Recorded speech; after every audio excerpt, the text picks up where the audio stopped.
கர்த்தருடைய பரிசுத்த நாமத்துக்கு ஸ்தோத்திரம் உண்டாவதாக. தேவனுடைய கிருபையினாலே 11 மாதங்களை தாண்டி இந்த கடைசி 12வது டிசம்பர் மாதத்துக்குள்ளாக வர கிருபை செய்த நம்முடைய ஆண்டவருக்கு நன்றியையும் ஸ்தோத்திரங்களையும் நாம் ஏறெடுப்போம். அவரை இந்த வருஷம் முழுவதும் நம்மை எப்படி நடத்தினார், எப்படி பாதுகாத்தார், நம்முடைய தேவைகளை சந்தித்தார், நம்மையும் நம்முடைய சபையையும் நம்முடைய குடும்பங்களையும் குழந்தைகளையும் எவ்வளவாக தாங்கி நடத்தினார் என்பதை ஒரு கணம் சிந்தித்து அவரை துதித்து இந்த கடைசி மாதத்தின் தேவ செய்திக்குள்ளாக நாம் கடந்து செல்வோம். ஜெபிப்போம். எங்களை அதிகமாய் நேசிக்கிற மகா பரிசுத்தமுள்ள அப்பா, இந்த அருமையான கடைசி மாதத்தின் முதல் நாளுக்காக நாங்கள் உமக்கு நன்றி செலுத்துகிறோம். 2025 டிசம்பர் முதல் நாளுக்காக உமக்கு நன்றி செலுத்துகிறோம். இந்த கடைசி மாதத்தை உம்முடைய கருத்தில் அர்ப்பணிக்கிறோம். கடந்த காலங்களிலே நீர் எங்களுக்கு செய்த எல்லா நன்மைகளுக்காகவும் எல்லா உதவிகளுக்காகவும் நாங்கள் உமக்கு ஸ்தோத்திரம் செலுத்துகிறோம். ஆண்டவரே, கடந்து வந்த பாதைகளை திரும்பி பார்க்கிறோம். கண்ணீரோடு கர்த்தாவே நன்றி சொல்கிறோம் என்று பெர்மான் செய்யா பாடியபடி நாங்களும் இந்த கடைசி மாதத்தில் எங்களை திரும்பி பார்த்து நாங்கள் கடந்த காலங்களிலே நடந்து வந்த பாதைகளை யோசித்து உம்மிடத்திலே இருந்து பெற்றுக்கொண்ட எல்லா நன்மைகளையும் நினைத்து உம்மை துதித்து கொண்டே இருக்க எங்களை ஆசீர்வதித்தாலும் இந்த மாதத்திலே நாங்கள் கொண்டாடக்கூடிய கிறிஸ்மஸ் இந்த காரியங்கள் எல்லாவற்றையும் எங்களுக்கு ஆசீர்வதித்து தாரும். புது வருஷத்துக்கு எங்களை புது சிருஷ்டிகளாக மாற்றும். கேட்க போகிற நம்முடைய வார்த்தைகள் எங்கள் எல்லோருக்கும் இது ஆசீர்வாதம் நிறைந்த வசனமாய் மாற்றித்தாரும். இயேசுவின் நாமத்தால் வேண்டிக் கொள்கிறோம், ஜீவனுள்ள பிதாவே, ஆமென். ஒரு சிறு பாடலை பாடி வேத வசனத்தை படித்து நாம் செய்திக்குள்ளாக கடந்து செல்லலாம். பெத்தலையில் பிறந்தவரை போற்றி துதி மனமே, இன்னும் பெத்தலையில் பிறந்தவரை போற்றி துதி மனமே.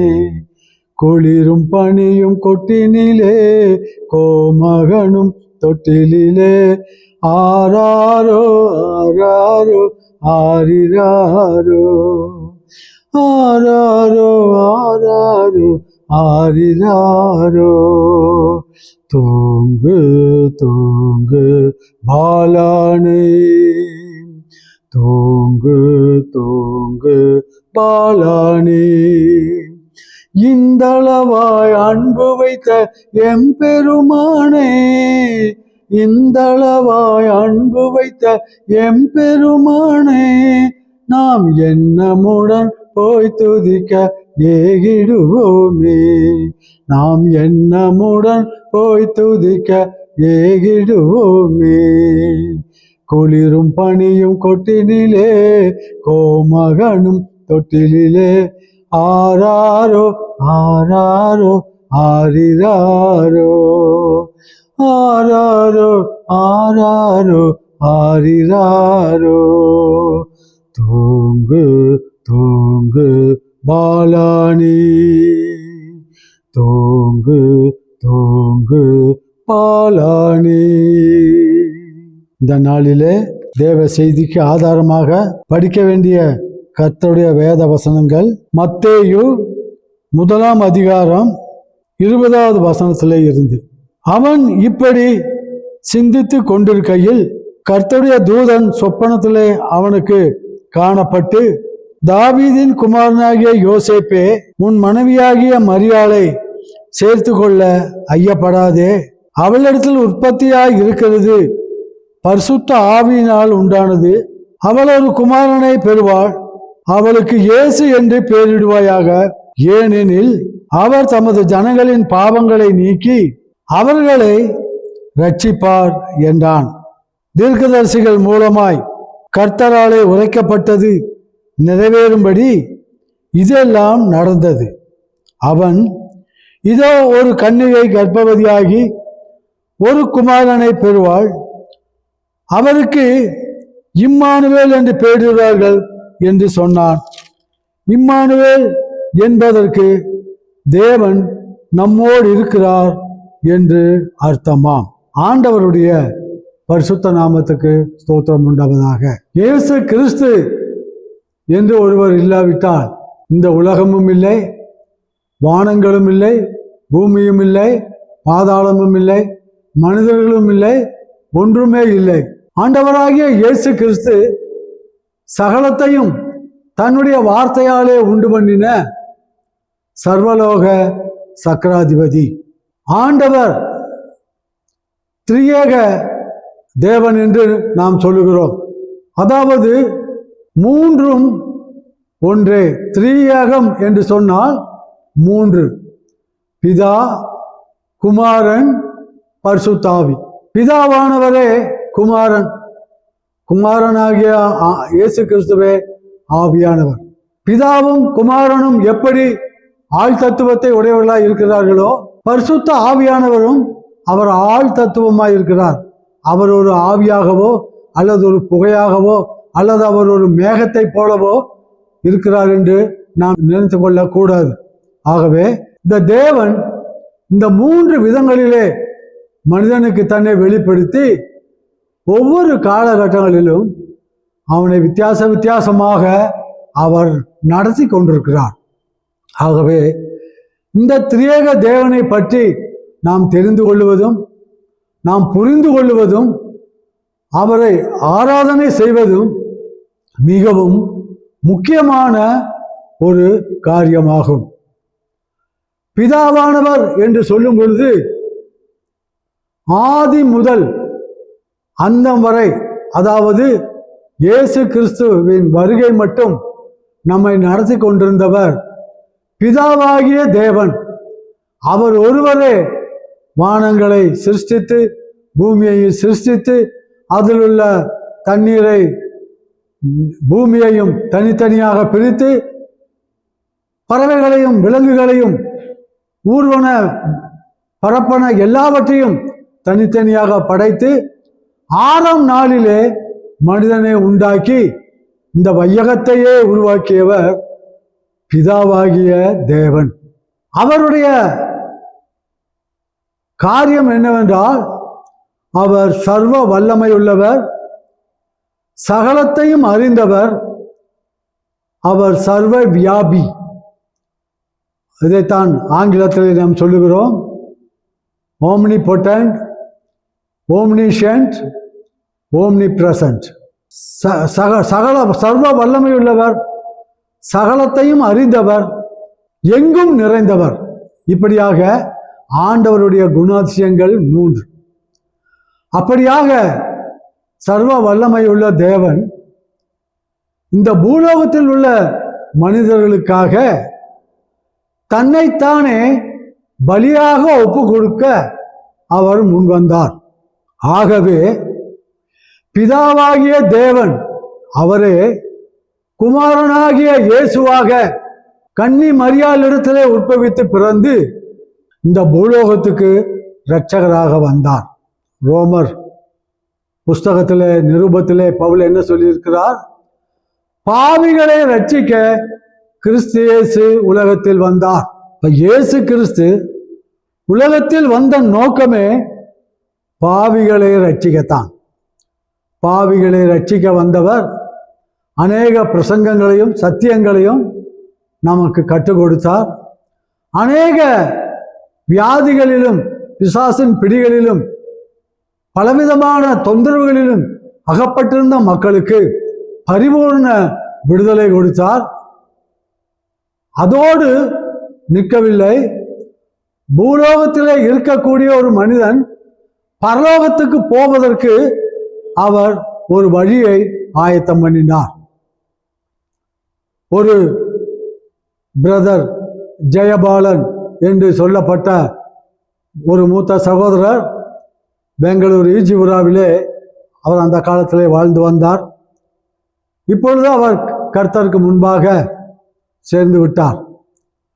ஒரு நாள் அவர் வீட்டிலே நாங்கள் குடும்ப ஜெபம் செய்து கொண்டிருக்கும் பொழுது கிறிஸ்மஸ் சீசனில் நான் அவரை பார்த்து ஒரு கேள்வி கேட்டேன். ஐயா,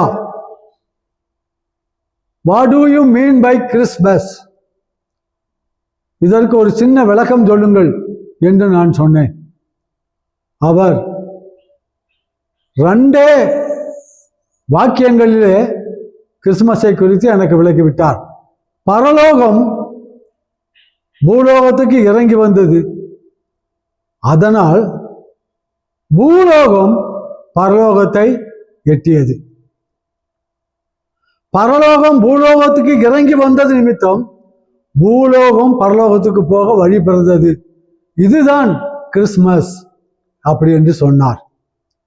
பரலோகம் என்பது அவர் இயேசு கிறிஸ்துவை குறிப்பிட்டார். என்றைக்கு பரலோகத்தில் இருக்கிற நம்முடைய தேவன் நம்மை ரட்சிக்க இந்த பூலோகத்துக்கு வந்தாரோ அன்றைக்கே பூலோகத்திலே இருந்த நாம் பரலோகத்துக்கு போக ஆண்டவர் நமக்கு வழியை திறந்து விட்டார். அதுதான் கிறிஸ்துமஸ். பாருங்கள், உலகத்திலே எத்தனையோ பண்டிகைகள் இருக்கின்றன, எத்தனையோ செலிப்ரேஷன்ஸ் இருக்கின்றன, எத்தனையோ விசேஷித்த நாட்கள் இந்த பூலோகத்திலே இருக்கின்றன. ஆனால் இயேசு கிறிஸ்து பிறந்தார் என்று சொல்லப்பட்ட அந்த நற்செய்தி பூலோகத்தை மாத்திரமல்ல பரலோகத்திலும் தேவதூதர்கள் ஆர்ப்பரித்து சந்தோஷப்பட்டார்களாம். ஆகவே கர்த்தராகிய இயேசு கிறிஸ்து, பிதாவாகிய தேவன் கர்த்தராகிய இயேசு கிறிஸ்துவினுடைய உருவத்திலே பெயரிலே அவர் இரட்சகராக உலகத்துக்கு வந்தார். அதுதான் பாவிகளை ரட்சிக்க கிறிஸ்து இயேசு உலகத்தில் வந்தார் என்பது. பாருங்கள், இந்த உலகத்தில் வந்த மனிதர்கள் எல்லாரும் சுயநலம் உள்ளவர்களாக அல்லது தங்களுடைய சுய தேவைகளை பூர்த்தி செய்கிறவர்களாக அல்லது தங்கள் நாட்டுக்காகவோ தங்களுடைய ஜாதிக்காகவோ தங்களுடைய பாஷைக்காரர்களுக்காகவோ போராடுகிற மக்களாக வந்தார்கள், போராடினார்கள். சிலர் சாதித்தார்கள், பலர் சாதிக்காமலே போய்விட்டார்கள். ஆனால் இயேசு கிறிஸ்து அப்படியாக குறிப்பிட்ட ஒரு காரியத்துக்காக வராதபடி பூலோகத்தில் உள்ள எல்லா மனுபுத்திரர்களும் பாவத்திலிருந்து, பிசாசின் பிடியிலிருந்து, வியாதியிலிருந்து தங்களை காத்து கொள்ளவும் பூலோகத்தின் ஆசாவாசங்களிலிருந்து விடுதலை பண்ணி அவர்கள் பரலோகத்துக்கு போவதற்கு தகுதி பெற்றவர்களாகவும் மாற்ற கர்த்தர் இந்த பூலோகத்திலே மனுஷ அவதாரம் எடுத்து வந்தார். இரத்தம் சிந்துதல் இல்லாமல் பாவ மன்னிப்பு இல்லை என்று மோசேயின் ஆகமங்களிலே தெளிவாக சொல்லப்பட்டிருக்கிறது. பழைய ஏற்பாட்டு காலத்திலே ஒரு மனிதனுடைய பாவங்கள் மன்னிக்கப்பட வேண்டும் என்று சொன்னால் ஏதாவது ஒரு இரத்தம் சிந்தப்பட வேண்டும் என்று அவர்கள் பறவைகளையும் விலங்குகளையும் ஆடு மாடுகளையும் இதையெல்லாம் பலியிட்டு வந்தார்கள். ஆனால் பழைய ஏற்பாட்டின் கடைசி பாகத்திலே ஆண்டவர் இப்படியாக ஒரு மனிதனுக்காக மிருகங்களையும் பறவைகளையும் பலியிடுவதனாலே அல்ல, அவனுக்காக ஒரு நித்தியமான ஒரு பலியை உருவாக்கி அவனை பெர்மனண்டாக பாவத்திலிருந்து விடுதலை பெற்றவனாக மாற வேண்டும் என்று சொல்லி ஏற்ற பலியை தேடினார். பூலோகத்திலே அது அகப்படவில்லை. ஆகவே தம்மைத்தாமே வெறுமையாக்கி அடிமையின் ரூபம் எடுத்து இயேசு என்ற பெயரிலே மனுஷ சாயலானார். அவர் நம்முடைய பாவங்களை சுமந்து சிலுவையிலே மறித்தபடினாலே தேவனுடைய சித்தமும் திட்டமும் மனிதனுக்காக நிறைவேற்றப்பட்டது. பாவம் நிறைந்த மனிதன் அவன் பாவம் மன்னிக்கப்பட்டவனாக பரலோகத்துக்கு போக தகுதி பெற்ற மகனாக மாறினான். உதாரணமாக யாக்கோபை எடுத்துக்கொள்ளுங்கள், ஏசாவை எடுத்துக்கொள்ளுங்கள். இவர்கள் இருவரும் ஈசாக்கினுடைய பிள்ளைகள். ஈசாக்கு தன் மகனாகிய ஏசாவை ஆசீர்வதிக்க வேண்டும் என்று ஆசைப்பட்டார்.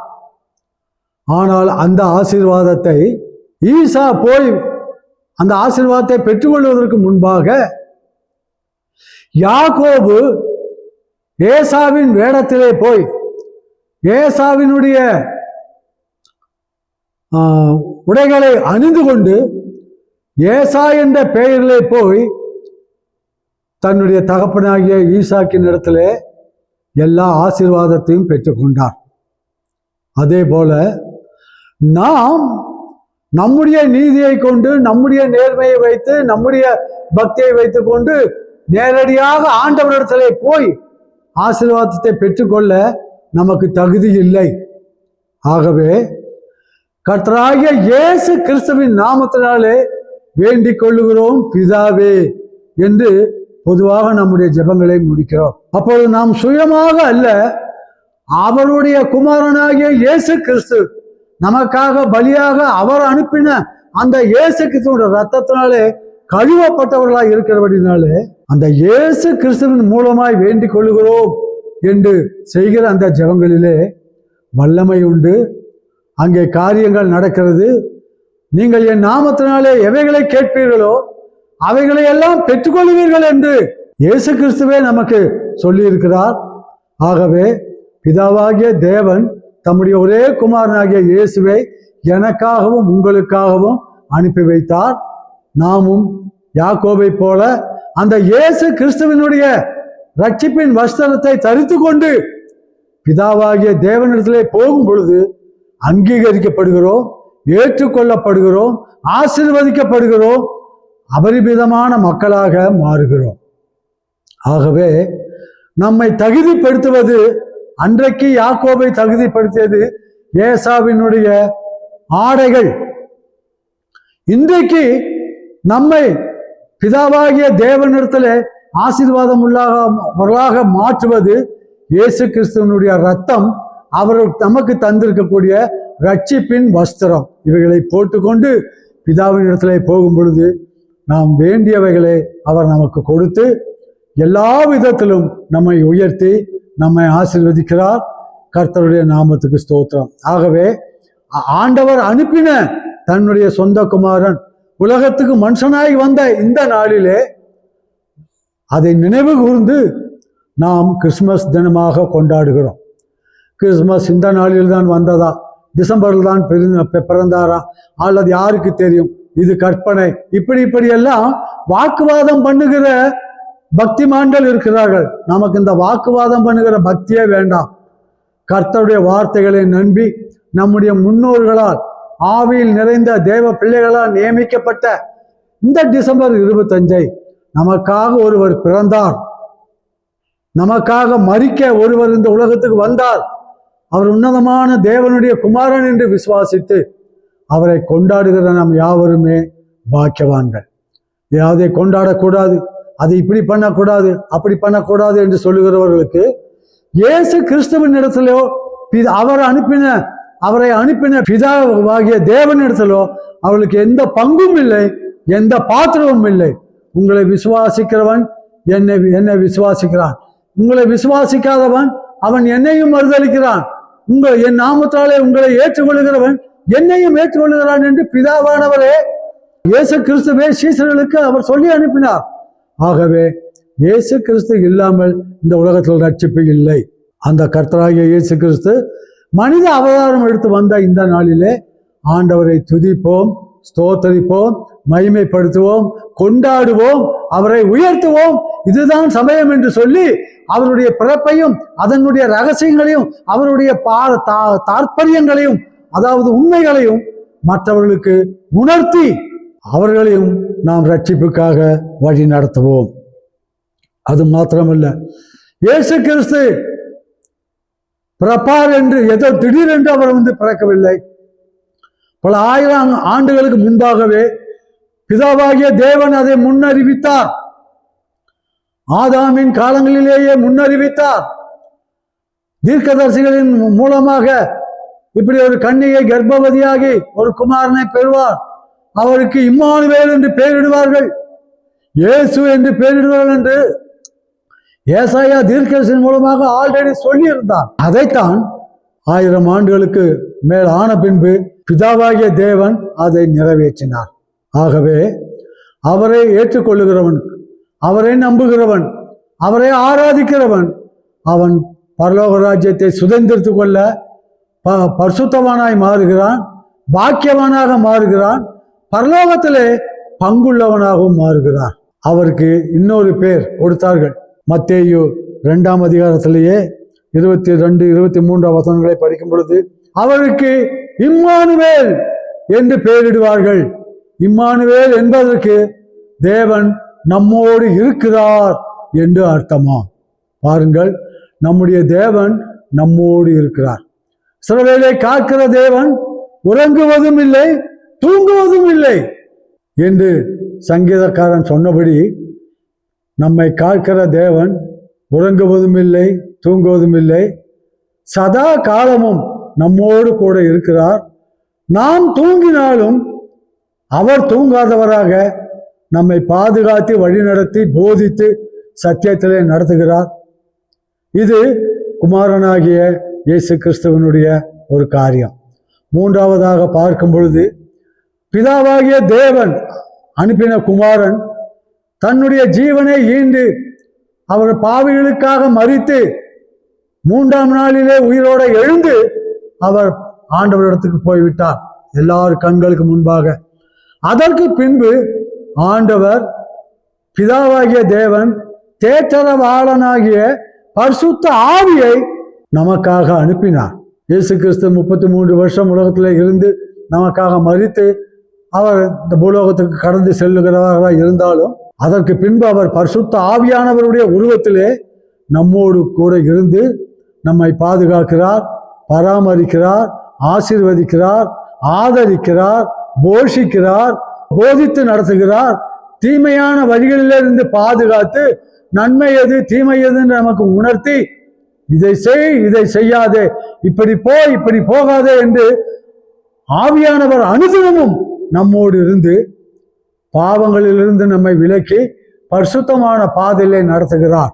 அத்துமீறி நாம் பாவங்களை செய்யும் போது கூட அதை கண்டித்து உணர்த்தி மறுபடியும் நம்மை மனந்திரும்ப பண்ணுகிறார். மறுபடியும் கர்த்தருடைய வழியிலே நம்மை கொண்டு போய் விடுகிறார். மறுபடியும் பரலோகத்துக்கு சொந்தமான மக்களாக நம்மை மாற்றி விடுகிறார். நமக்குள்ளேயே இருந்து நம்மோடு இருந்து நமக்கு வேண்டிய போதனைகளை தந்து தேவன் போதித்த சத்திய மார்க்கத்தின்படி ஆவியானவர் நம்மை பலப்படுத்துகிறார். நம்முடைய சொந்த பலத்தினாலே செய்ய முடியாத காரியங்களை பரிசுத்த ஆவியினாலே நாம் செய்கிறோம். சொந்த பாஷையில நம்ம பேச முடியாத நமக்கு அந்நிய பாஷை அடையாளங்களை தந்து அபிஷேகங்களை தந்து வல்லமையுள்ள மக்களாக மாற்றுகிறார். நம்முடைய சொந்த பலத்தினாலே செய்ய முடியாத பெரிய பெரிய காரியங்களை ஆவியிலே நிறைந்து அபிஷேகத்திலே நிறைந்து அவர்களை சாதிக்கக்கூடிய அளவுக்கு ஆண்டவர் நம்மை மாற்றுகிறார்.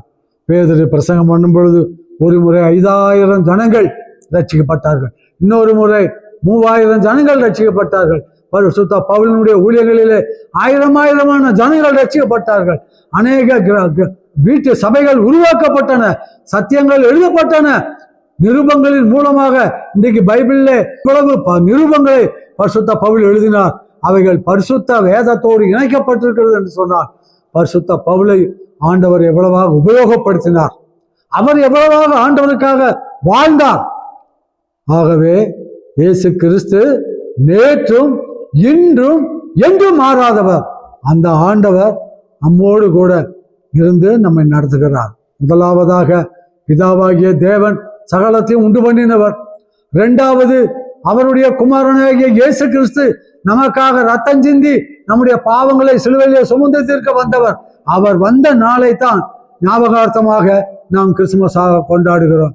கடைசியாக அவர் நமக்கு தேற்றரவு பண்ணவும் ஆற்றவும் தேற்றவும் வழி நடத்தவும் வல்லமையால் நிரப்பவும் நமக்கு வேண்டிய பலனையும் எல்லா ஞானத்தையும் கொடுத்து அவருடைய ராஜ்யத்துக்காக வாழ நம்மை தாங்கி நடத்துகிறவர் பிதாவாகிய தேவன் நமக்கு தந்தருளின அந்த பரிசுத்த ஆவி. அன்றைக்கு அந்த மேல் வீட்டறையிலே சீசர்கள் எல்லாரும் கூடி ஜெபிக்கும் பொழுது முதல் முறையாக பரிசுத்த ஆவியானவர்கள் மத்தியிலே இறங்கி அவர்கள் அந்நிய பாஷையிலே பேசி அவர்கள் தேவனுடைய மகத்துவங்களை பேசினார்கள். அந்த வரங்களும் அந்த வாழ்க்கையும் அந்த நிறைவும் இன்றைக்கும் அவரை நம்புகிற நமக்கு அவர் கொடுக்கிறார். ஆகவே இயேசு கிறிஸ்துவை அறிந்து கொண்ட நாம் அவர்களை ஏற்றுக்கொள்ள வேண்டும். அவரை ஏற்றுக்கொண்ட நாம் அவருடைய பரிசுத்த ஆவியினுடைய அபிஷேகத்தையும் நாம் பெற்றுக்கொள்ள வேண்டும். இந்த பிதா குமாரன் பரிசுத்த ஆவி நாமத்தாலே உலகத்தின் முடிவு பரியந்தம் நாம் அவருக்கு சாட்சியாக வாழ, நம்முடைய ஜீவனுள்ள நாளெல்லாம் அவருக்கு மகிமையாக ஜீவிக்க இந்த கிறிஸ்துமஸ்ல நாளிலே நம்மை நாமே தட்டி எழுப்பி அவருடைய அபிஷேகத்தை மறுபடியும் புதுப்பித்து கொண்டு தேவனுக்காக சாட்சியாக இருப்போம். இந்த கிறிஸ்துமஸ் தினத்தை முன்னிட்டு வருகிற போகிற ஜனங்களுக்கெல்லாம் இயேசு கிறிஸ்துவனுடைய நற்செய்தியை கொடுப்போம். கஷ்டப்படுகிற மக்களுக்கு நம்மால் ஆன சில உதவிகளை செய்வோம். அறிந்தும் அறியாமலும் புரிந்தும் புரியாமலும் இருக்கிற மக்களுக்கு சத்தியத்தை டீச் பண்ணி அவர்களை சத்திய வழிக்குள் கொண்டு வருவோம். கர்த்தர் நம்மை ஆசீர்வதித்து இந்த கிறிஸ்துமஸ் தினங்களை ஆசீர்வதிப்பாராக.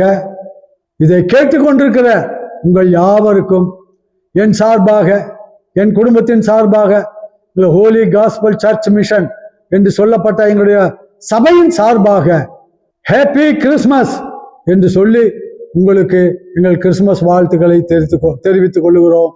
Happy Christmas. அல்லேலூயா. நாம் ஜெபித்து முடிப்போம். எங்களை அதிகமாக நேசிக்கிற ஆண்டவரே, உமக்கு நன்றி.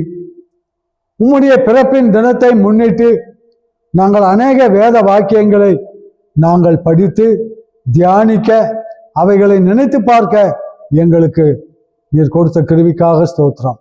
நீர் எங்களுக்காக ரத்தம் சிந்தினபடியினாலே, உம்முடைய அந்த ரட்சிப்பின் வஸ்திரத்தை நாங்கள் உடுத்தி கொண்டபடியினாலே, பிதாவாகிய தேவனிடத்துக்கு சென்று நாங்கள் எல்லா ஆசீர்வாதங்களையும் பெற்று இன்றைக்கு நாங்கள் உமக்கு சாட்சிகளாக ஜீவிக்கிறோம்.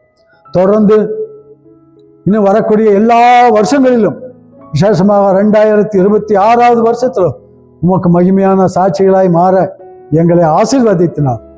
உம்முடைய சுகம், உம்முடைய பலன், உம்முடைய ஞானம், உம்முடைய கிருபை, உம்முடைய பாதுகாப்பு எங்களுக்கு, எங்கள் குடும்பத்துக்கும், எங்கள் சபைக்கும் அளவில்லாமல் தாரும்.